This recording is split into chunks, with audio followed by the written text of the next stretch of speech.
I sat at the edge of my bed, clutching an old photo album filled with snapshots of James and me throughout the years. It was supposed to bring comfort, but all I could feel was the weight of everything we'd been through. At 28, I never thought our biggest challenge would come from his mother, Sarah. She wasn't just a difficult person.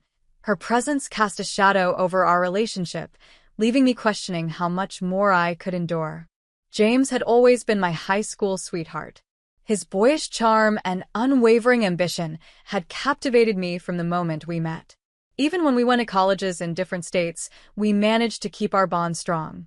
But even back then, Sarah loomed in the background. She had disapproved of me before we'd even met properly. I learned quickly how overbearing and fiercely protective she was of her two sons. To her, no one, especially me, was good enough. I flipped through a page in the album and stopped at a photo of a much younger James in his tuxedo. My heart clenched as I pointed to the blank space beside it. "Do you remember prom?" I asked, unable to hide the edge in my voice. James sighed deeply, sitting beside me. "I remember. Mom's Venice trip. She thought she was doing something special for me." The guilt in his tone was unmistakable, though frustration was woven into it as well. I scoffed, the memory still fresh. "Special? She planned that trip to ruin our prom date, James. You begged her to cancel it." "I was a kid," he said softly, his voice almost apologetic. "I didn't know how to stand up to her then." I closed the album with a sigh, the sting of that moment still sharp. The Venice trip was just one example of Sarah's many attempts to sabotage us. From the day James brought me home to meet his family, she had made her disdain for me clear. She dismissed me with backhanded compliments and pointed remarks about my upbringing, my appearance, and even my ambitions. Over the years, her behavior only became more aggressive. I wasn't alone in dealing with her controlling ways. James's older brother, John, had endured it too. He'd married Emma, a strong-willed woman who refused to let Sarah dictate their lives. The tension between them had grown until John decided to distance himself from Sarah altogether. Emma became a lifeline for me during those times, someone who truly understood what it was like to navigate Sarah's toxic presence. She reminded me that standing up to Sarah was possible, even if it wasn't easy. One evening, after yet another exhausting call from Sarah, I turned to James, my frustration bubbling over. "Why do you always let her do this?" I asked, pacing the kitchen. He leaned against the counter, rubbing his temples. "You know how she is, Emily. She thinks she's helping." "Helping?" I said incredulously. "By criticizing every choice we make? By belittling me at every turn?" James looked defensive, his tone softening. "I'm not saying it's right, but she's my mom. She worries about me." "She doesn't worry about you," I snapped. "She worries about losing control over you." The argument ended there, but the tension lingered. I knew James loved his mother, but I was starting to see that his loyalty was blinding him to the damage she was causing. Even so, I kept trying to keep the peace. At family gatherings, I bit my tongue and smiled politely while Sarah made endless critiques. When it came to planning our wedding, I made the mistake of including her, hoping it would help her feel involved. Instead, it turned into a nightmare. Sarah called my vintage theme tacky and tried to override every decision James and I made. The final straw came on our wedding day. Sarah showed up in a white, lacy dress that could have easily been mistaken for a bridal gown. Furious, I didn't even have time to confront her. My maid of honor and best friend stepped in, offering Sarah a pale blue dress I had secretly purchased for this exact scenario. Sarah accepted it begrudgingly, claiming she had no idea her dress would cause an issue. It was moments like these that tested my patience, but I endured them for James's sake. Over time, I began finding my voice. I started setting boundaries with Sarah, though she ignored most of them. James, despite his love for me, struggled to confront her fully. He rationalized her actions, saying her controlling tendencies were rooted in love. I wasn't convinced. Everything changed when I found out I was pregnant. James and I were overjoyed. I imagined a bright future for our growing family, and for a brief moment, I hoped the news might soften Sarah. James insisted on telling her immediately, even though I hesitated. Her reaction crushed that hope. A baby? Already? Don't you think you're rushing things, she said sharply. Her skepticism quickly turned into outright hostility. She accused me of trapping James with a child and even questioned whether the baby was his. The words stunned me. While her dramatic outbursts weren't new, this was a new low. James tried to defend me, but I could see her words had left a mark on him too. For weeks, Sarah bombarded us with calls, alternating between scathing insults and tearful pleas. I hoped she would come around, but her behavior only escalated. Then one evening, Sarah arrived at our home unannounced. She carried a bag of baby gifts and wore a smile that didn't quite reach her eyes. James seemed relieved, interpreting her gesture as a sign of acceptance. I wasn't so sure. Emily, dear, she said sweetly, handing me a mug of tea later that evening. I made this for you. It'll help you relax. You should be careful with all the stress. It's not good for the baby. I accepted the mug hesitantly, my instincts screaming that something wasn't right. Sarah sat across from me, her eyes watching every movement as James sipped his own tea. Max, our playful retriever, trotted into the room. As I lifted the mug to my lips, Max sniffed it curiously. Before I could react, he knocked it over, lapping at the spilled tea on the floor. Max, I exclaimed, pulling him away. But it was too late. For a moment, Sarah's expression faltered, her smile slipping. She quickly recovered, forcing a laugh. Oh, silly dog. My heart raced as I cleaned up the mess, unease prickling at the back of my mind. At first, Max seemed fine, but within an hour, he began showing signs of distress. He whimpered and staggered, leaving James and me no choice but to rush him to the vet. As we waited anxiously in the clinic, the vet's somber words confirmed my worst fears. We found traces of a substance in Max's system, he explained. It could have been ingested from something he ate or drank. He's stable for now, but this could have been serious. A chill ran down my spine. I thought about the tea, Sarah's strange behavior, and the peculiar carton I'd seen earlier in the kitchen. Could it be? When we returned home, I confronted Sarah. What did you put in the tea? I demanded, my voice shaking. Her face turned pale, but she quickly masked it with indignation. How dare you accuse me of something like that? James, standing between us, looked confused and torn. Mom, what's going on? I didn't back down. Max could have died, Sarah. I want the truth. The room fell into a heavy silence, the weight of my accusation hanging in the air. I did nothing wrong, she finally said, her voice trembling. But I wasn't convinced. And, judging by James's expression, neither was he. The seeds of doubt had been planted. I couldn't shake the unease gnawing at me after Max's close call. The tea, Sarah's suspicious behavior, and the strange carton in the pantry kept replaying in my mind. I knew in my gut that it wasn't just an innocent coincidence. Sarah was lying. Even though James hadn't said much, the look in his eyes told me he was starting to believe it too. The following days were tense. Sarah's calls to James became relentless, alternating between tearful pleas and angry accusations. I could see how conflicted he was. Each conversation drained him, but he couldn't bring himself to block her entirely. Meanwhile, I felt trapped, knowing something had to be done but lacking the proof to confront her fully. Then, a week later, while tidying up the kitchen, I noticed something tucked behind the cereal boxes. My heart skipped a beat as I pulled out a small carton. It wasn't our usual oat milk, and the partially torn label revealed it wasn't milk at all. It was a liquid supplement with ingredients I didn't recognize. My hands trembled as I turned it over, trying to make sense of it. James, I called, my voice shaking. He rushed in, concern etched across his face. What is it? I held up the carton. This. She brought this into our house. He took it from me, frowning as he examined it. What is this? I don't know, I admitted, my voice barely above a whisper. But it's not oat milk. And it's not something we would have bought. The realization hit James like a freight train. His expression darkened as he stared at the carton. You think this is what she put in the tea? I'm almost certain, I said. We need to find out what it is. Determined to get answers, we took the carton to a local lab for testing. The waiting felt endless, but when the results came back a few days later, they confirmed our worst fears. The liquid contained a substance that wasn't immediately deadly but could cause severe harm in significant quantities, especially to someone pregnant or with a weakened immune system. I sat in stunned silence, staring at the report in my hands.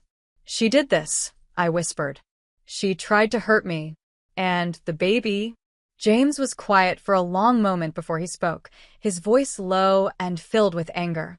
"I can't believe this. My own mother." I reached for his hand, squeezing it tightly. "She's not the person you thought she was, James. I'm so sorry. But we need to act now, before she does something worse." Confronting Sarah wasn't something I wanted to do alone, and thankfully, James agreed. We reached out to John. Knowing his history with Sarah gave him valuable perspective. He agreed to join us, bringing Emma along for support. The four of us sat waiting in the living room when Sarah arrived. Her surprise at seeing John and Emma was evident, but she quickly masked it with her usual confidence. "What's going on?" she asked, her eyes darting between us. "Sit down, Mom," James said, his voice steady but firm. "We need to talk." She hesitated before taking a seat, her posture defensive. I sat across from her, clutching the lab report tightly. My heart pounded as James began. "We found this," he said, holding up the carton. "It was in our pantry. The lab tested it. Do you want to explain why you brought it into our home?" Sarah's face paled, but she quickly recovered, feigning ignorance. "I don't know what you're talking about." "Don't lie to me, Mom," James said, his voice rising. "We know what it is. We know what it could have done." For a brief moment, her facade cracked. Panic flashed across her face, but it was gone as quickly as it appeared. She straightened her shoulders and said, "I was trying to protect you." Her voice trembled with indignation. "Emily is changing you, James. She's taking you away from me. I had to do something." Her words hit me like a punch to the gut. Anger surged through me as I leaned forward. "You are willing to hurt your own grandchild to protect him? Do you even hear yourself?" Sarah's tears began to flow, but they felt rehearsed. She turned to James, her voice breaking. "I did it for you. Don't you see that? She's manipulating you, just like Emma manipulated John." John shot to his feet, his face red with anger. "That's enough, Mom. You've been doing this for years, and we're done letting you control us." James's expression was a mixture of heartbreak and fury as he stood. "You've crossed a line, Mom. I can't forgive this. I won't." Sarah's sobs grew louder, but they didn't sway him. He reached for my hand, and together, we left the room. As the door closed behind us, I felt a wave of relief. It wasn't over yet, but it was a start. We had taken the first step toward protecting our family and reclaiming our peace. Later that evening, James sat on the couch, staring blankly at the wall. Max lay at his feet, a quiet reminder of what we'd almost lost. I joined him, resting a hand on his shoulder. "Talk to me," I urged softly. He sighed deeply, his voice thick with emotion. "How did it come to this, Em? She's my mom. She raised me. How could she?" "I know this isn't easy," I said gently. "But what she did, there's no excuse for it. She put her child at risk. And Max. She crossed a line, and we can't let her back in." James turned to me, his expression filled with guilt. "I feel like I failed. I let her treat you this way for so long because I didn't want to see it. I didn't want to believe it." I cupped his face in my hands, forcing him to meet my eyes. "You didn't fail, James. You saw the truth when it mattered most. And now, we take the steps to make sure she can't hurt us again." The first thing we did was change the locks on the house. By the afternoon, I finally felt a sense of security, knowing Sarah no longer had access to our home. We also blocked her number and informed close family and friends about what had happened. John and Emma were fully supportive, though they warned us about Sarah's potential retaliation. "She'll try to manipulate everyone she can," John said during a call. "She'll twist the story to make herself the victim. Be ready for that." James sighed. "She's been doing that my whole life, hasn't she? I just didn't see it." John's tone softened. We both wanted to believe the best about her. But at some point you have to protect the people who matter most. James thanked him, though I could see the mix of gratitude and regret on his face. There was no undoing the past, but I hoped he understood we were moving forward, together. As the days passed, Sarah's attempts to reconnect with us became more desperate. Word trickled down through family members that she was spinning a new story, claiming she was the victim of misunderstandings and unfair treatment. But this time, her words carried little weight. Everyone now knew the truth. To my relief, most of the family sided with James and me. Even John, who had distanced himself from Sarah years ago, remained resolute.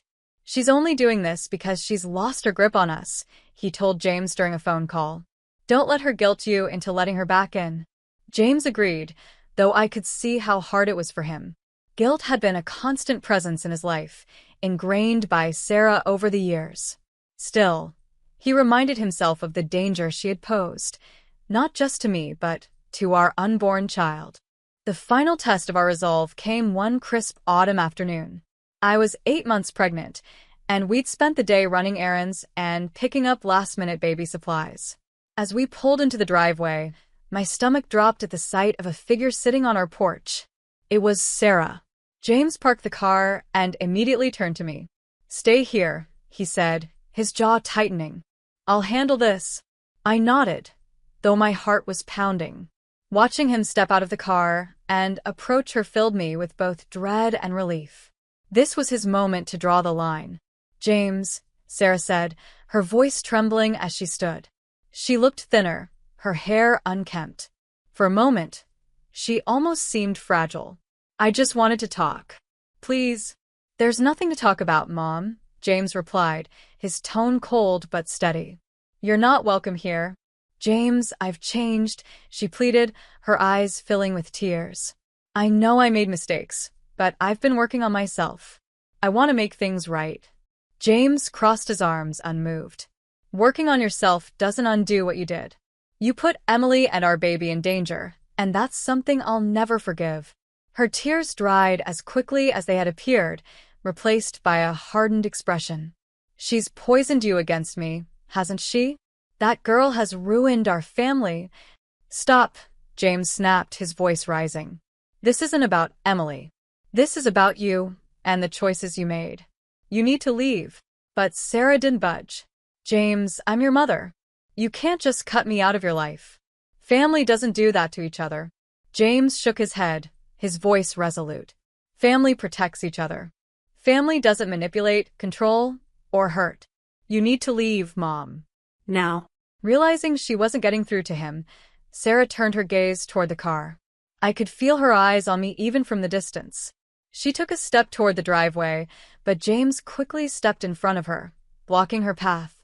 "Don't," he warned, his voice low and firm. For a moment, Sarah looked at him with a mix of anger and sadness. Then, with a defeated slump of her shoulders, she muttered, "You're going to regret this," before turning and walking away.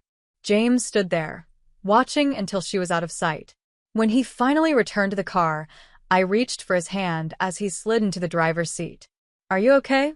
I asked softly. He nodded, though his face was somber. "I am. For the first time, I think I really am." The weeks that followed were quiet, and for the first time in years, we felt a sense of peace. Sarah didn't make any further attempts to contact us, and we threw ourselves into preparing for the baby's arrival. We finalized the nursery, attended parenting classes, and leaned on each other in ways we never had before. When our daughter Lily was born, it was the happiest moment of our lives. Holding her tiny, perfect form in my arms filled me with a love I had never known. James sat beside me, his eyes shining with tears as he kissed her forehead. Max, ever our loyal companion, wagged his tail excitedly whenever he was near her, as though he understood how special she was. Life as new parents brought its own challenges, but it also brought clarity. James and I made a promise to each other that we would create a safe, loving environment for Lily, one free from the toxicity that had once loomed over our lives. This was our chance to build something new, and we weren't going to waste it. Months later, We heard through family that Sarah had moved out of town. Rumors swirled that she was struggling financially and had taken a job at a superstore to make ends meet. The news saddened James, but he felt no urge to reach out. For him, it was a stark reminder of the consequences of her actions. As for me, I felt closure. I had tried to build a bridge with Sarah, but there came a point when I realized that some relationships were beyond repair. My focus now is on the family James and I were building together, a family rooted in trust, respect, and love. One evening, as we sat on the couch with Lily sleeping soundly in her crib, James reached for my hand. His expression was tender, his voice thick with emotion as he said, "Thank you for everything, for standing by me when I didn't deserve it, for being the best partner and mother I could ever ask for." Tears pricked my eyes as I smiled at him. "We've been through a lot, James, but we made it through together. That's what matters." Max rested his head on my lap, his tail thumping gently against the floor. The soft sound of Lily's breathing filled the room, a comforting reminder of how far we'd come. For the first time in what felt like forever, I felt truly at peace. Whatever challenges lay ahead, I knew we could face them together.